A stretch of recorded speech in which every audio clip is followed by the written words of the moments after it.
बिस्मिल्लाहिर्रहमानिर्रहीम। Geoffrey Chaucer की prologue to the Canterbury Tales के करेक्टर्स की डिस्कशन का सिलसिला मुकम्मल हुआ और अभी हम उसके जो लिटरेरी जो डिवाइसेस जो उसने यूज़ किए हैं prologue to the Canterbury Tales के ऊपर उनके बारे में अभी हम डिस्कस करेंगे। सो अभी उस एस्पेक्ट को देखने के लिए जब हम स्टार्ट करते हैं चीज़ों को तो जेफरी चौसर के ह्यूमर के बारे में सबसे पहले हम बात करेंगे, जो कि prologue to the Canterbury Tales के अंदर भी बड़ी कसरत से देखा जाता है। सो जब इस क्वेश्चन को आप डिस्कस करेंगे एग्ज़ाम पॉइंट ऑफ व्यू से, तो थोड़ा सा उसको भी बताता चलूँ कि सबसे पहले आप अपने टॉपिक को इंट्रोड्यूस करेंगे कि ह्यूमर क्या चीज़ है और किस किस तरह का ह्यूमर हो सकता है। उसके बाद आप prologue to the Canterbury Tales के अंदर उन इवेंट्स को बताएंगे, सपोर्टिंग आर्गूमेंट्स बताएंगे कि ह्यूमर कहाँ कहाँ मौजूद है। Prologue to the Canterbury Tale के अंदर कहाँ कहाँ पे मौजूद है ह्यूमर, उसके बारे में आप बात करेंगे। तो अभी हम लेके बढ़ते हैं अपने टॉपिक को यहाँ पे, जो कि पेज नंबर 30 से 31 तक मौजूद है। उसके पहले पैराग्राफ से हम अपनी डिस्कशन को लेके आगे बढ़ेंगे।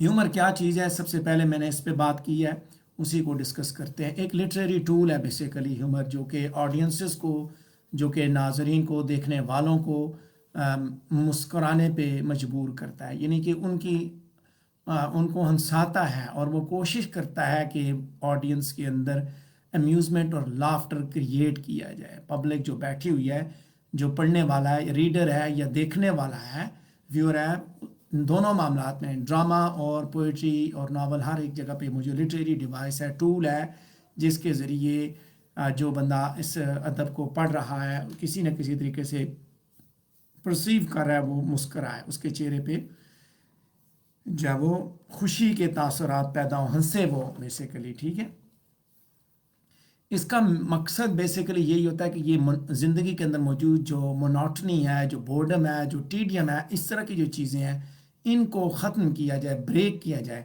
इंसानी ज़िंदगी के अंदर जो मौजूद इस तरह की जब चीज़ें मौजूद होती हैं, आप भी देखेंगे ज़िंदगी में, रूटीन लाइफ में जब आप बोरियत महसूस कर रहे होते हैं तो आप कोई स्टेज ड्रामा देखना शुरू कर देते हैं, कोई हंसने मुस्कुराने वाले ड्रामाज, कॉमेडीज़ देखना शुरू कर देते हैं। तो यही बात है, यहाँ पे भी आपकी नर्व्स को रिलैक्स करने के लिए अदीब जो है कोशिश करता है, इस टूल को अप्लाई करता है। राइटर मुख्तलिफ टेक्निक्स, मुख्तलिफ टूल्स इस्तेमाल करके अपने रीडर को मुस्कुराता है, को जो है वो मुस्कुराने के लिए मौका फराहम करता है। वो अल्फाज के ज़रिए भी हो सकते हैं, सेंटेंसेस भी हो सकते हैं, बाकी जो है वो इसके साथ साथ वो ज़िंदगी की जो फ़नी साइड्स हैं उनके ऊपर वो रोशनी डालता है। ह्यूमर लिटरेचर के अंदर, थिएटर के अंदर, मूवीज़ के अंदर, एडवर्टीज़मेंट के अंदर मौजूद है और इसका असल मकसद ये है कि ऑडियंस जो है वो खुश हो, हंसे। ठीक है, और इस हंसने के पीछे याद रखिएगा कि ये जो हंसना है किसी का तमस्खुर उड़ा के हंसना नहीं है। ये हंसना इस तरह है जिस तरह गुदगुदी की जाती है, कोई हंसता है, यानी इसमें सब हंसते हैं। ये नहीं होता कि इसमें किसी के ऊपर तंज किया जाए कि एक हंसे और दूसरे को गुस्सा आए। इस तरह की सिचुएशन जेफरी चौसर कहीं पे भी क्रिएट करने की कोशिश नहीं करता। जेफरी चौसर इंग्लिश पोइट्री का बाप समझा जाता है, इंग्लिश, और इसके साथ साथ सबसे पहला अजीम ह्यूमरिस्ट है। पेज नंबर 30 पे सेकंड पैराग्राफ डिस्कस कर रहा हूँ। और जो गुड ह्यूमर का जो करंट है वो इसकी पोइट्री के अंदर जगह जगह वो फैला हुआ है। करंट की तरह ह्यूमर, जिस तरह तारों में, बिजली की तारों में करंट मौजूद होता है, सारी की सारी तारों के अंदर फ्लो कर रहा होता है। ये इंसानी वजूद के अंदर जो रगें होती हैं उनके अंदर जिस तरह ब्लड फ्लो कर रहा होता है, जेफरी चौसर की पोइट्री के अंदर इसी तरह जेफरी चौसर की पोइट्री के अंदर ह्यूमर मौजूद है। एक बड़ी वैरायटी है उसके अंदर, ये सटल भी है, स्लाई भी है, स्पॉन्टेनियस भी है, नेचुरल भी है, पैराडॉक्सिकल भी है और कॉमन प्लेस भी है। अब उसके ज़माने का कोई भी राइटर उसके मुकाबले में नहीं आ सकता। ह्यूमर के इस्तेमाल के मामले को देखा जाए तो उसका कोई भी मुकाबला नहीं किया जाता कर सकता। जेफरी चौसर को उसके फैंटास्टिक ह्यूमर की वजह से बड़ी प्रेज मिली। इस मामले में जेफरी चौसर को विलियम शेक्सपियर और चार्ल्स डिकन के साथ कंपेयर किया जाता है। जेफरी चौसर का ह्यूमर उसके डीप इंसाइट और सिंपैथेटिक एटीट्यूड के ऊपर बेस करता है। उसका लाफ्टर कभी भी कंटेम्प्ट का लाफ्टर नहीं है, नफ़रत की हंसी नहीं है। और इसी वजह से जेफरी चौसर एक अजीम पोइट है, क्योंकि उसके अंदर ایڈیट्स के लिए कोई नफ़रत, कोई तासब, कोई स्कॉर्न मौजूद नहीं है, और ना ही उसके अंदर रैस्कल्स के लिए कोई डिस्टेट की फीलिंग है, बल्कि उसका जो लाफ्टर है वो इंसानी बनी नो इंसान के अंदर मौजूद जो फ्रैलिटीज़ हैं और जो फोबिल्स हैं उनको बेसिकली हाईलाइट करता है, उनमें से वो स्प्रिंग करता है, वहाँ से वो जन्म लेता है। पेज नंबर 30 पे हम तीसरा पैराग्राफ देख रहे हैं कि prologue to the Canterbury Tales जो है वो ह्यूमर से भरी पड़ी है, और उसके साथ साथ हर जगह जगह उसके अंदर जो है वो आपको लाफ्टर की ही बाज़गश सुनाई देती है। और ये जेफरी चॉसर, बेसिकली ये जेफरी चॉसर की जो इंसान की ज़िंदगी की जो गहरी ऑब्जर्वेशन है उसके ऊपर बेस करती है। बाज़ दफ़ा कुछ नेग्लिजिबल चीज़ें भी जो है वो पोइट के लिए बड़ी सिग्निफिकेंट होती हैं, ऐसी चीज़ें जिनको नेगलेक्ट कर दिया जाए वो भी बड़ी अहमियत की मामल होती हैं। कुछ इनसिग्निफिकेंट चीज़ें जैसे मिसाल के तौर पे स्क्वायर का कोट है, वाइफ ऑफ बाथ का हैट है, मंक की जो ब्राइडल है, उसके अलावा रीव की थिन लेग्स हैं, ये सारी की सारी चीज़ें पोइट के लिए ये भी बड़ी अहमियत रखती हैं। इन चीज़ों को जेफरी चॉसर इस अंदाज से बयान करता है कि ये भी एक बड़ा ज़बरदस्त मज़ाक का एलिमेंट पैदा करती हैं। पेज नंबर 30 पे मैं पहले 3 पैराग्राफ आपके सामने डिस्कस कर चुका हूँ। चौथे पैराग्राफ की जाने बढ़ रहे हैं कि जेफरी चॉसर का ह्यूमर जो मल्टी एंगल्ड है और इसके अंदर एक बड़ी रेंज मौजूद है। अपने ह्यूमर की बुनियाद पे ही जेफरी चॉसर जो है वो लोगों पे हंसता है। पोइट जो है वो हर चीज़ पे मुस्कुराता है, वो किसी को भी माफ़ नहीं करता, वो कभी भी रिसेप्टिव नहीं है, परसेप्टिव नहीं है बल्कि क्रिटिकल है। बाज़ दफ़ा वो उसका अटैक जो विप की स्ट्राइक की तरह है। गुड ह्यूमर लाफ के साथ जेफरी चॉसर जो है वो चर्च और चर्चमैन की वॉइसेस को भी तमस्खर का निशाना बनाता है, उनको ऊपर भी रिडिक्यूल करता है।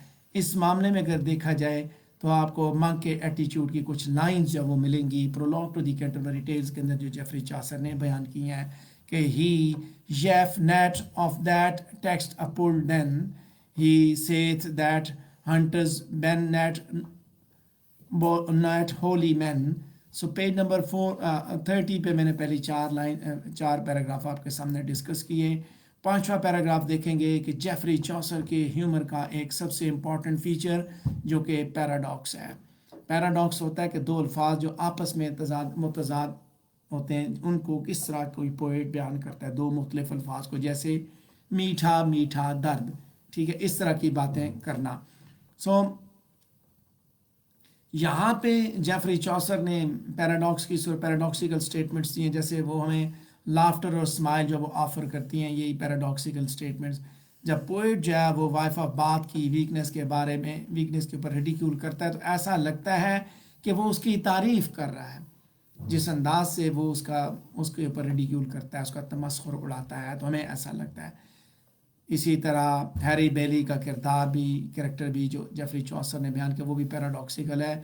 अपने सफ़र के दौरान वो बताता है किस तरह वो पिलग्रिम्स को कंट्रोल करता है, लेकिन उसके साथ साथ वो एक लैम्ब की सूरत में, यानी कि वाइफ के सामने वो एक अल्लाह की गाय है, यानी कि उसके सामने वो एक लैम्ब बना हुआ है, ठीक है, यानी कि उसके सामने नहीं बोल सकता। घर में वो इंतहाई डरपोक है और यहाँ पे उसने पिलग्रिम्स को कितनी ज़बरदस्ती से उसने काबू किया हुआ है, किस तरह उसने ये सारे पिलग्रिम्स काबू किए हुए हैं।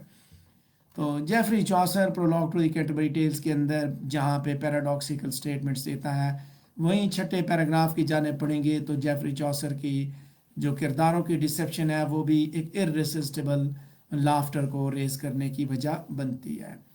फिज़िकल पेकुलरिटीज़ जब किरदारों की देखी जाए तो बड़ी ह्यूमरस है, जैसे उनके ड्रेस के बारे में बात की जाए तो वहाँ पे भी आपको हंसी आती है। बाज़ दफ़ा चॉसर का ह्यूमर जो है वो स्लाई ह्यूमर है। स्लाई ह्यूमर जो है बेसिकली उसके किरदारों की वीकनेसेस को रिवील करता है, और इसकी बेस्ट एग्जांपल जो है वो आप प्रायरस के किरदार में देख सकते हैं। Full well she song the service divine and tuned in her nose full assembly। Page number 30 पे मैं छठा पैराग्राफ देख रहा हूँ, और उसके बाद मैं 7वें पैराग्राफ की जाने पढ़ूंगा। प्रायरस के किरदार को डिस्कस करने के बाद کہ 7वें पैराग्राफ में जेफरी चॉसर ने अपने ह्यूमर को जब दिखाया, यानी कि जब उसने अपने किरदारों को का मजाक उड़ाया, तो उस वक़्त आप ये देख सकते हैं कि उसके ह्यूमर के अंदर पैथोस का एलिमेंट भी भरा पड़ा है। कहीं पे भी नफ़रत का एलिमेंट मौजूद नहीं है, ना ही कहीं पे क्रूअल्टी का कोई निशान मिलता है। हमेशा उसका ह्यूमर जो वो जीनियल है, यानी कि उसके अंदर नेचुरल ह्यूमन वीकनेस के लिए एक तर्स की टेंज, यानी कि तर्स के जज्बात मौजूद है। वो तर्स खाता है अपने किरदारों की वीकनेसेस के ऊपर। ठीक है, वो उनके ऊपर हंसता है, मुस्कुराता है, जैसे मैंने बताया जिस तरह रगों के अंदर ब्लड सर्कुलेट कर रहा है, इस तरह आपको इस किताब के अंदर मिजाह इस तरह मिलेगा। मजाक नहीं करता, वो मिजाह करता है। ठीक है, सिंपैथी और फॉरगिवनेस, ये दो इम्पॉर्टेंट क्वालिटीज़ हैं ह्यूमर की, और यही चीज़ जेफरी चॉसर ने इस किताब के अंदर हमें दिखाई, जहाँ पे आपको यानी कि मिजरी के अंदर भी जेफरी चॉसर जो है वो स्माइल क्रिएट करता है, और उसके साथ साथ खुशियों के अंदर भी आंसू प्रोड्यूस करता है। इस मामले में जेफरी चॉसर को, यानी कि फुल ऑफ पैथोस, पैथोस का मतलब ही ये होता है कि एक ऐसा ह्यूमर जिसमें आप हंसी में भी आपकी आंखों से आंसू निकले और मिजरी में भी आपके चेहरे से मुस्कुराहट निकले। ये चीज़ चार्ल्स डिकन्स ने अपने नावल हार्ड टाइम्स के अंदर दिखाई, ग्रेट एक्सपेक्टेशंस के अंदर दिखाई। वही चीज़ जेफरी चॉसर ने prologue to the Canterbury Tales के अंदर भी पेश की है। जेफरी चॉसर का ह्यूमर मैनी साइडेड कंसिडर किया जाता है, और जब आप मैनी साइडेड को देखा जाए तो ब्रॉड भी है तो लिमिटेड भी है।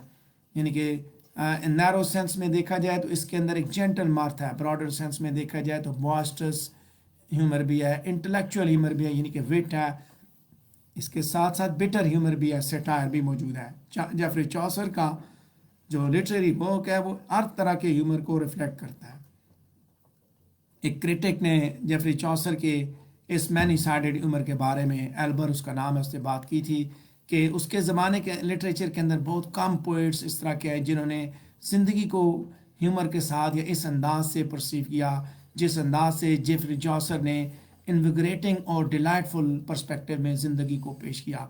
मिसाल के तौर पे उसका जो ह्यूमर है उस वो काइंड है जब वो क्लर्क ऑफ ऑक्सफोर्ड का किरदार पेश करता है, ब्रॉड और सेमी फेर्शियल है जब वो वाइफ ऑफ बाथ के किरदार को पेश करता है। इसी तरह पार्टनर और समनर के किरदार में पॉइंटेडली सेटिरिकल ह्यूमर उसने पेश किया।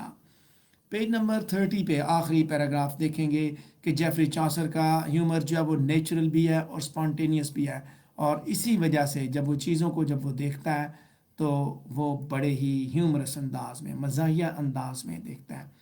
उसका ह्यूमर जो है वो डेलिब्रेट या कैलकुलेटेड एफर्ट की वजह से नहीं है, बल्कि स्पॉन्टेनियस है, उसकी इनर सेल्फ से निकलता है, यानी एक फ़्लो के साथ बह रहा है। लिहाजा ये चीज़ आप नहीं कह सकते कि उसके अंदर वो उसके ह्यूमर के अंदर कोई डेलिब्रेटनेस है। वाल्टर रैले ने उसके बारे में बताया था कि उसका जॉय भी बेसिकली क्रॉनिक और इररिप्रेसिबल है। Geoffrey Chaucer prologue to the Canterbury Tale के अंदर नेचुरल जॉय को बयान करता है, उसी जॉय को जो उसने प्लेयर फील किया, जो उसने उनके चेहरों को देखते हुए, उन लोगों की हरकत और सकनात को देखते हुए जिस तरह उसने ख़ुद को एंटरटेन किया, उसने हमें भी एंटरटेन किया। Prologue to the Canterbury Tales को जब आप पढ़ेंगे तो आपको इस चीज़ का एहसास होगा कि अदीब एक कोशिश कर रहा है आपको भी उसी तरह का प्लेयर देने की जिस तरह का प्लेयर उसने लिया, जिस तरह का उसने महसूस किया। पेज नंबर 31 पे पहला पैराग्राफ डिस्कस करूंगा कि इम्पार्शियलिटी और टॉलरेंस भी जेफरी चॉसर के ह्यूमर का एक की नोट है। Prologue to the Canterbury Tales के अंदर एक बड़ी कंपनी उसने किरदारों की दिखाई, वो सारे के सारे अच्छे भी हैं और कुछ किरदार बुरे भी हैं। एक दूसरे यानी कि कहीं पे कुछ अच्छे भी हैं तो कुछ बुरे भी हैं। चॉसर का एटीट्यूड दोनों की जानब ना ही अनरफल्ड है और ना ही नफ़रत से भरपूर है, बल्कि वो ऑब्जेक्टिव है, और उसके साथ साथ अपने सेंस ऑफ ह्यूमर की वजह से जेफरी चॉसर हर चीज़ को मज़ाहिया अंदाज से ऑब्जर्व करता है, सारी डिटेल्स को मुस्कुराती हुई आंखों से रिकॉर्ड करता है, और उसके साथ साथ वो हमें भी उसी तरह दिखाता है। लिग्विस ने जेफरी चॉसर की prologue to the Canterbury Tales के बारे में तबसरा करते हुए लिखा था कि he is entirely patient with, ने he accepts with a smile the imperfection of humanity, انسانیت کے اندر جو امپرفیکشن تھی، جو خامیاں تھیں، ان کے اوپر وہ مسکراتا ہوا نظر آتا ہے. Tolerance, intelligence, capacity for enjoying life, یہ وہ مین سپرنگز ہیں جو چاسر کی ہیومر کے اندر موجود ہے. اس کا نتیجہ یہ ہے کہ جو پورٹریٹس وہ ہمارے سامنے لے کے آتا ہے وہ زندگی کے بہت قریب ہیں، حقیقی ہیں اور بڑی انٹرسٹنگ، اور اس کے ساتھ ساتھ انجوائبل بھی ہیں ان لوگوں کے لیے جو دراصل بورنگ روٹین جو زندگی کی تھی اس سے وہ تنگ آ چکے تھے. جو لوگ اکتا چکے تھے ان کی اکتاہٹ کے لیے جیفری چاسر نے ایک بڑا زبردست element prologue to the Canterbury Tales کے اندر پیش کیا. جیفری چاسر کی prologue to the Canterbury Tales کے اندر پیج نمبر 31 پہ سیکنڈ لاسٹ پیراگراف کو ڈسکس کر رہا ہوں کہ ہیومر بھی فار سیک آف ہیومر ہے، یعنی کہ جیفری چاسر نے اپنی آرٹسٹک ایکسپریشن کے لیے مزاح کو بھی صرف مزاح کی حد تک رکھا. وہ کبھی بھی سیریس سیٹائرسٹ نہیں تھا اور اس کا مقصد صرف یہ تھا کہ وہ اپنے ریڈرز کو انٹرٹین کرے. وہ کبھی بھی مورلسٹ یا پریچر بھی نہیں ہے، بلکہ وہ انسانیت کو بڑی ہمدردی سے لیکن ہیومرس انداز میں آبزرو کرتا ہے. جیفری چاسر کسی بھی اپنے زمانے کے اندر موجود کسی بھی ادارے کو کرٹیسائز نہیں کرتا، ڈائریکٹلی کرٹیسائز نہیں کرتا، اور وہ دراصل انڈیویجول کا جو سوسائٹی کے ساتھ ریلیشن ہے اس کو ایکسپلور کر رہا ہے. پیج نمبر 31 پہ آخری پیراگراف دیکھیں گے اور یہ چاسر کی ہیومر کا بھی آخری پیراگراف ہوگا کہ جیفری چاسر کا ہیومر بیسیکلی اس کی جنرس سمپتھی اور براڈ مائنڈنس کی ہی آؤٹ کم ہے، اور یہی وہ ایکسیلنسز ہیں جن کی وجہ سے جیفری چاسر کو ہنری فیلڈنگ اور شیکسپیئر جیسے ہیومرسٹ کے ساتھ گنا جاتا ہے. کرٹکس اس معاملے میں ان کا اوپینین بھی ڈیوائیڈڈ ہے کہ جیفری چاسر کو انگلش پوئٹری کا باپ سمجھا جائے یا نہ سمجھا جائے، لیکن اس چیز پہ کوئی سوال نہیں اٹھاتا کہ جیفری چاسر جو ہے وہ ایک عظیم ہیومرسٹ تھا.